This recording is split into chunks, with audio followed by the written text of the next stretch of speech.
Java variables are very much like variables as explained in the previous video. We use it as some sort of container, passing it around.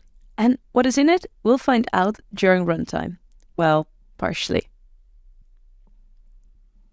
We can define and initialize a variable. We need 3 different parts. Type, for example, a number or a piece of text. A name, whatever you want to call the variable, this starts with lowercase. And a value, what the content of the value is, so what the variable represents. In case of a number, the value could be 5. This is what a number could look like. Int x equals 5. Int is the type, x is the name, and 5 is the value. And here's another example. String hobby equals coding.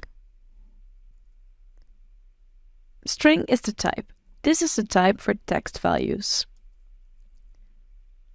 Hobby is the name of the variable. And coding is the value of the variable. Java forces us to make the type of the variable known during compile time already. Forcing to know the type during compilation means that a lot of surprises, and in this case the surprises are errors, called exceptions, will not occur when running the program, but prior to running the program. So instead of having our program breaking down during runtime, it breaks down during compile time, prior to running the program. We have 2 types of variable types. Sorry if that sounds confusing, but hear me out.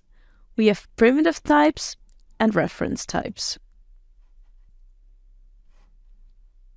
The reference types are for objects and the primitive types are for storing values directly.